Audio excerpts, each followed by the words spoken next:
Welcome to Alaska Rural Homestead. I'm Michelle, and I wanted to give you guys a little tour of our chicken coop and prepare our animals for the homestead in the winter, and show you our male goats, Mr. Pickles and Abbott. And we've really had some really crazy weather, so I thought it would be the perfect time. It's not raining, it's not snowing yet, even though it is mid-July. Start the wood stove mid-July. So here our summer is halfway gone, and we've got so many things to do. And this is Mr. Pickles, our male La Mancha. Really, I do take him for walks. He has a halter, but he's actually outgrown it. He is a really beautiful boy. He does get a high protein diet, and that gets him ready for the winter. All right, just a little bit more, Pickles. He loves these treats. They're licorice taste. All right, Pickles. Okay, you guys, so here is Abbott. He is our Nigerian dwarf. He has actually grown out of his halter too.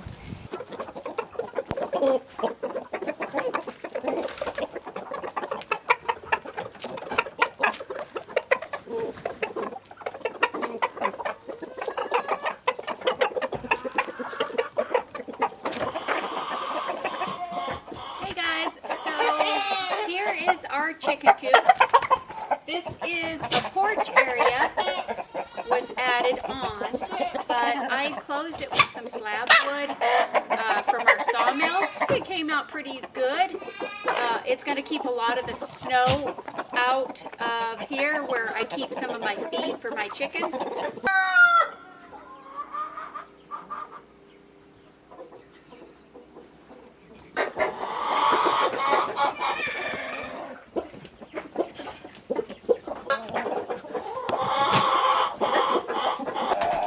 Alright, you guys, so we are in the chicken coop, and I wanted to show you a few things. As you can see here, I've got linoleum. It's just regular floor linoleum. And so it makes a lot easier cleanup, and it also keeps my birds healthier because they are in here during the winter months. Plastic sheeting or linoleum, whatever you want to call it, on the walls. And I come in here a few times during the summer, and especially before winter, to get it all sanitized and get them ready for some of the cold winter months. And I just wipe it down with soap and water, and it's really easy cleanup. And I also have the linoleum boxes are lined with the linoleum. That way I can cut a window here. And then really important to keep ventilation in your chicken coop. We've got one on either side of the chicken coop during the winter. It will cause respiratory problems and breathing problems if you don't. These are just some extra hen boxes that I have, and their little door to go outside. But I do not have any linoleum, okay? But when I scrape my shelves down, I use this little scraper, and I put all the chicken poop into this container. And I will take that out, and I will put it into my garden at the end of the season. Here is the ceiling. We've just got boards up there.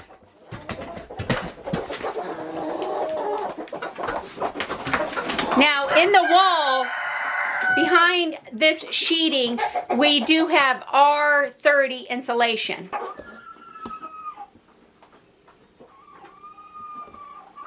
It gets extremely cold here in the interior in Alaska. We get sometimes negative 50 or so, and it's really tough on your animals.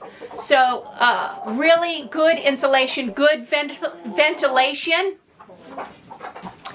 And we've actually had some of our birds get frostbite, frost nip on their combs, and is what will happen is the comb just falls off.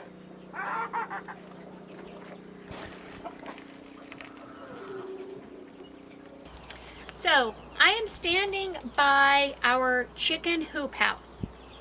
Now we have chicken feeders in here. We had power running.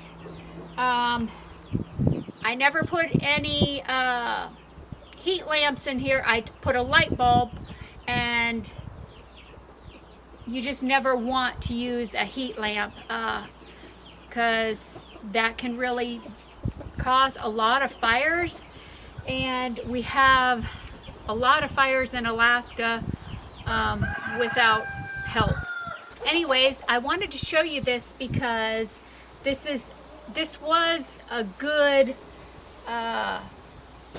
area for the chickens, and I haven't really decided if I'm going to keep it or not. But I had put this, we had made the hoop house, put some 2x4s down below, and the hog panels to the 2x4s. Then I attached some plastic, and then on top of the plastic I put some insulation. And unfortunately I have taken down the insulation, but it's the bubble insulation. And I had put that on, and then I had put this heavy duty tarp, this black tarp that you see here, and that actually kept it warm enough in here to give them an extra run during the winter. As far as their water goes, like I said, we have a power cord coming out here, and sometimes I will hook up their heated water pan to that. But chickens actually like their water a little bit cooler, and so I had started bringing them cooler water out without having the heated water pan plugged in. But this is part of the good and the bad and the ugly. You just don't have enough time. There is never enough time. It's like constantly, you know, there is no sick days. You can't take a sick day when you have animals on the homestead, especially living in Alaska, if you want to accomplish anything in the summer. And, you know, forget a little vacation or whatever in the summer. But I guess that's part of homestead life, huh? Anyways, I really hope you enjoyed this video. You know, Mark and I are so blessed living in Alaska, and we are thankful every day because things can change in a minute living here. And it's really tough having a homestead, and not only a homestead, but when you have other obligations. Mark is a gunsmith, I'm a taxidermist, plus we both work up on the slope, and juggling the homestead is really tough sometimes. But we are really trying to get more videos up for you guys, and like and subscribe. God bless you.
And unfortunately, that's kind of how it is here in Alaska. It's really tough on your animals. But let me show you the outside real quick.